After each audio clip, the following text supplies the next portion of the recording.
In this chapter, we are going to be far more specific about the muscles that we just covered in the last one. So instead of just mentioning which muscles there are, we're going to be talking about some of their functions and how you can practically use this in your work. The first one we are going to be covering is going to be the abs. And the abs is a really important muscle. It is really one of the hero muscles that you just need to understand. And it's also one of the muscles that's very much misunderstood. Let's break down how this actually works and the important misunderstandings we're seeing. As you can see here, we have the six packs. We have 1, 2, 3, 4, 5, 6, and then we have this big shape on the bottom, this big combined shape. The big mistake people do is that they actually make all these into individual packs, and that's something you don't normally see. What you usually see is you see this stuff here. You see the 4-pack, 1, 2, 3, 4, and then you see this big shape right here, this big combined volume here on the bottom. And this is also where the belly button would be in most cases. The mistake is very specific, like you're including these ones here. Now, this does happen. You have some people that really do have like the six pack here and then this big shape. But in the majority of the cases, you don't have this. And this is not down to how much you're working it out or not. This is just genetics. There is a crazy amount of variation within people. And some people are going to have this and some people are not going to have this. The abs are going to go from the ribs down here. Essentially, it goes from the bottom part of the sternum and it just going to connects here. And it connects basically where the pectoralis is going to attach as well. So there isn't really a whole lot of overlap between the pecs and the abs.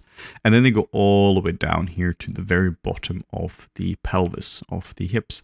And essentially, it's just a shape that keeps going down like so. It's a shape that curves downwards.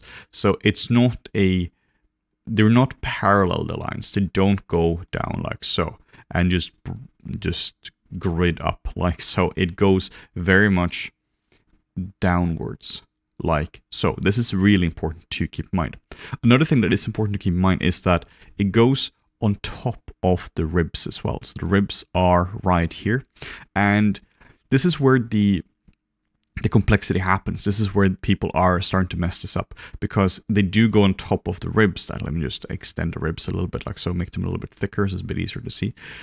The mistake is specifically that people are now adding like this, the actual 6-pack or, the 7-pack with this, and they start to really bring this whole shape into it like so. So we have 1, 2, so the 1, 2, 3, 4, then we have this, and then we have this, and then we break this down like so. This is not how it actually happens in the real world, and this is like a capital offense when it comes to anatomy. How this actually works is that you have the main shape here, and then you start the main 4-pack down like so.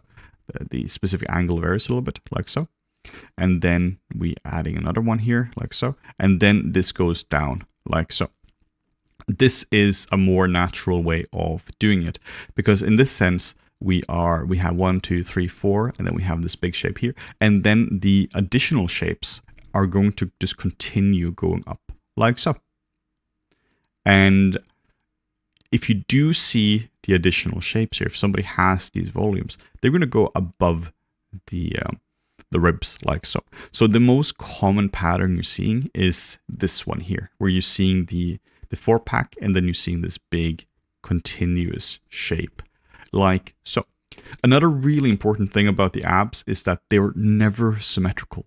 You see so much variation between the different packs. In this case here, this anatomy model is symmetrical, but it's also an anatomy model. We have to respect a lot of the variation you're seeing. So how this would actually work in terms of the individual packs would be that, well, it depends from person to person, but some people would have the shapes, 1 pack going like so, and then the other pack would go all the way down here like so. And there's just crazy amount of asymmetry you're seeing between these shapes. You really can't like standardize this properly because you need proper reference for this, because this is just all over the place, which is just really important to keep in mind. Now, a way you can simplify this as well is that we have the angle of the ribs here. And the way I like to think about how the individual parts of the abs work is that we have this line here that just goes diagonally, and then the individual parts are essentially just following this specific line. So we're basically following this angle. So this angle would go here, and this would go here, and then we need to separate it in the center, and it just kind of follows it, but less. So it starts off as this angle, and then it goes like this, and then it goes like so. And sometimes you even see it like it goes like it goes the other way as well. But this is a really, really simple way to get variation in the abs. You just go angle, angle, and then less of an angle, and you just get a lot of variation here. Then you put the belly button in here. A good way to find the belly button is kind of like the ridge of the hips. It goes right here, and then we just take it horizontally, and then it's a little bit above, like so. This is called iliac crest. So just take the iliac crest, a little bit horizontal line, and then a little bit above, like so. So this is how you can simplify down the abs and how you can work with the abs in a pretty practical way. Then we have the external obliques, and I'm just going to simplify down the external obliques. So you can see here it's a bit messed up in the center, but essentially how the external obliques works is that we have two parts to it. We have the digits part, like the finger part, which is like this like big bulging part here, like almost like sausages. And you can see this on like really strong people who have well-developed external obliques. And then it goes into this shape here, which is like pretty meaty. Like this is just a big shape that just has a lot of volume, like so. This is sometimes confused for fat. This is something you sometimes see where you have this shape going down like so, and it goes in like so, and this can just read as fat, but it's not. It's a bit of an unfortunate one that the external obliques, that is this really beautiful shape here, can be confused by fat, but just keep in mind that it is just pure muscle.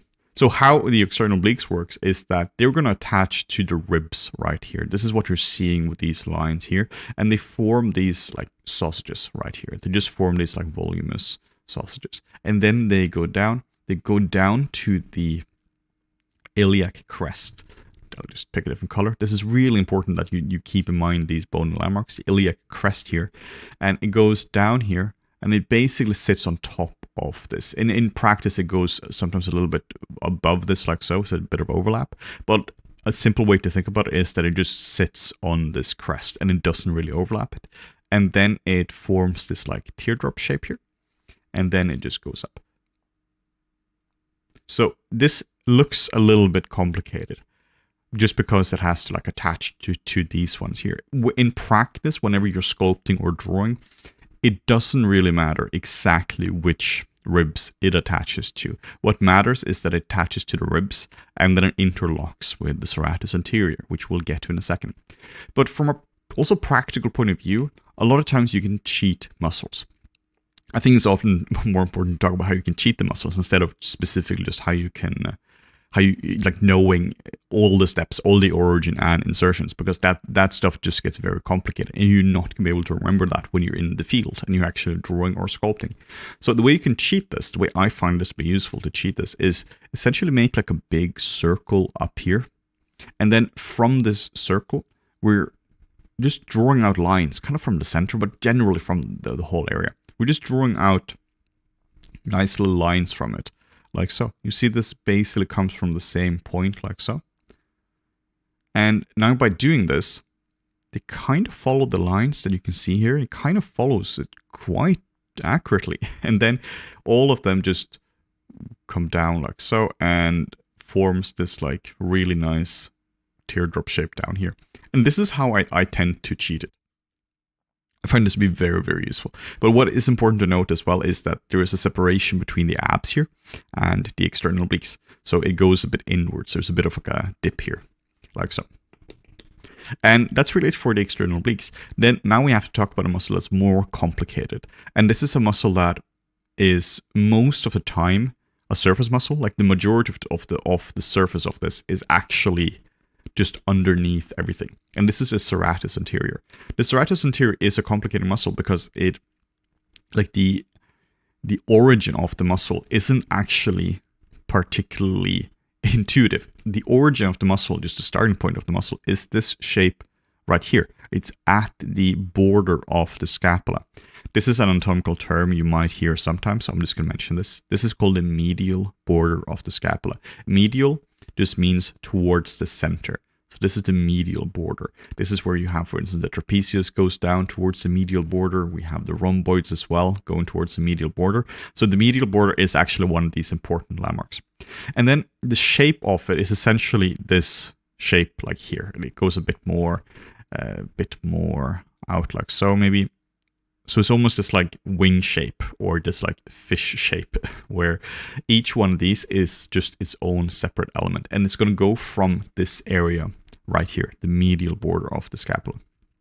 And this goes down like so. And this is where it does become a bit important to know about the ribs and know about the bones, because it attaches to the specific ribs. Each one of these shapes is going to attach to a specific rib.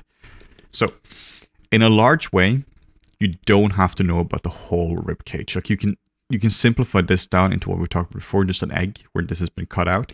But if you want to be specific about this, knowing the individual ribs is actually quite useful in this case if you want to, again, be highly specific about it. From a practical point of view, though, you will just kind of start here and just shoot it down like so. It's the same thing with the obliques, where we just start one point and we just shoot it out from this one line like so. And this does work in the majority of our cases. So this just goes to the almost like around to like the halfway point here. If we were to have the ribs like so, it's almost like to the halfway point like so. And this interlocks really beautifully with the external obliques. This is really important. This is something you see on a lot of people where we do really have this pattern here where it like this star pattern. And this interlocks with the external obliques.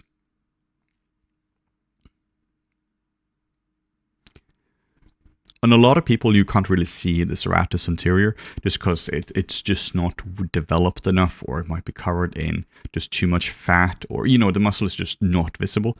But if you're doing some kind of superhero or some kind of athlete, you'll most likely see the serratus anterior. And then we have the pecs. The pecs is more complicated than the other muscles. First off, because it is really a hero muscle. Like you can't cheat it as much as, for instance, the serratus, because that is in large part just a tiny chunk. This is the main muscle you're dealing with on the chest. And this muscle has 3 parts. The first part is going to be on the clavicle. This is, again, why it's so important to understand the different volumes or the different pieces of the skeleton, because if you don't understand you have the clavicle here, you don't understand you have the skeleton, it becomes actually impossible to deal with proper muscles like so. And the second part is in the sternum. So this is the sternum that goes down like here, this shape here, and this just attaches to the sternum like so, and also like the ribs here as well. And then we have a last part that goes onto the actual ribs. It just attaches by the ribs right here. I'm just going to pick a different color. So it just attaches here.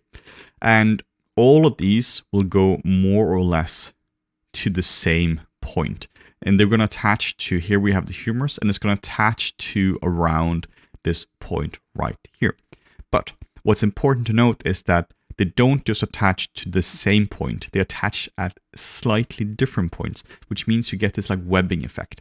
So here you can see that there is this like, there's tension in the shape in a sense, because what we're seeing is we're seeing one shape go above, then we're seeing another shape go below it, and then we're seeing again another shape go below that again. So this creates this really interesting webbing shape. And specifically how it works is that we have the clavicular part of it, this goes on top, like so. And then we're seeing the sternal part goes below this one. So this is going to be right here. And this is going to go up to around here. And then we're seeing the rib part, the thoracic part. We're seeing this again go from here, and this shoots again a little bit higher, like so. And this creates this really interesting webbing part, like so. in most cases, this is going to form more of a common mass. You are going to see some striation if somebody is really ripped, but in a large way, you're going to see more of a common mass like this. Though I want you to be aware of the separation just between these muscles here. This is something you're often going to see if somebody's really ripped, and also the separation in the muscle fiber here as well. Here we have a part of the sternum. This is called the manubrium, and this does just have a bit of a unique shape. You can see here from the side view would be something like this, that this just has a bit of a different angle, and one of the muscle fibers does attach right here, even though it's a part of the external part of the pecs. So it's just important to keep that in mind, that you're often going to be seeing this kind of pattern where different parts of this is just a bit unique, like so. And for the bottom part here, this is in a large way going to be covered with fat. So this is going to be covered more in fat. In obviously the heavier you get, like the more of a weight you get, then the bigger your fat pads are, rather, then the more this is going to be covered in fat. And obviously for women as well, this is obviously an area that is going to be covered more because you have the breast tissue as well. And that's going to look quite different compared to just the muscle. So you want to be careful with over rendering this too much, just making this too muscly, because this is just going to look just way too anatomical. So keep in mind that there is fat on top of this. Another part that is important about this is that it does attach to like the sternum, like so. So a common mistake is to make this too close together. This is something you can actually see on incredibly ripped people, where the muscles essentially goes connected like so. There isn't really a gap between the muscle, but on most people, you do want to have the sternum as its own landmark, so you can usually see this. This is something you can try on yourself right now. You can just try to like tap this area, and you can feel that this part here, I'm kind of doing this by myself right now, this part here is pretty bony. It's almost like it makes a different sound. So this here is bony, and if you try to tap here, you can feel that, like particularly if you go like more into like the center of the pec, you can feel that this is more fleshy. There is just a lot more deep flesh here. I find to be useful to simplify this into one triangular part that is split into practically two pieces. So the whole thing is a triangle. Like it's a very triangular muscle, like so. But in order to cheat this more, in order to be effective when you're sculpting, I find it to be useful to separate into this whole triangle into two parts. The first part is going to be the clavicular part, that you're just basically doing the whole thing like the way it actually works. And this goes to around the halfway point of the clavicle. And then the rest of it, you just kind of simplify into like one common mass that goes to the border of the sternum. So basically one part that goes like so, and then one part that goes more or less like so. I find this to be a pretty handy way of simplifying this. And that's it for the pectoralis major. Now we just have to quickly talk about the pectoralis minor. This is a pretty insignificant muscle in the grand scheme of things. What you're going to be seeing though sometimes is that you're going to be seeing that there's a shape here underneath the pec, and you don't really know what's going on. Suddenly the whole thing is just lifted a bit here. So it will just go down here a little bit. Let me just pick a different color. It goes down here a little bit, and it goes up here. And if you don't know about the pectoralis minor, you are just not going to have any idea what's going on. So it's just to be aware that this muscle actually exists. And this is also a perfect opportunity for us to talk about a little bony point here as well, called a coracoid process. Coracoid is just a specific name. Don't worry about that. And process just means pointy bit. So you're going to see the word process a fair bit. It's similar to if you hear something like epicondyle or condyle. If you hear words like that, you can basically simplify this into pointy bit. And this is again a pointy bit. And the point about pointy bits is that muscle will attach to this. So whenever you hear pointy bit, process, condyle, epicondyle, think muscle attachment. And that's exactly what's happening here. A little teaser, but this is exactly where the bicep attaches to, and also a little muscle here as well. So back to the pectoralis minor. Pectoralis minor is basically just a triangular shape that goes from this pointy bit to the ribs. In this case, this would be number 3, 4, and 5, and just attaches here. But from all practical purposes, you just find a point here, which is going to be this process, and then you just make a triangular shape that's going to be more like so. And you can sometimes just lift this a little bit. And that's it for the muscles in the front of the torso.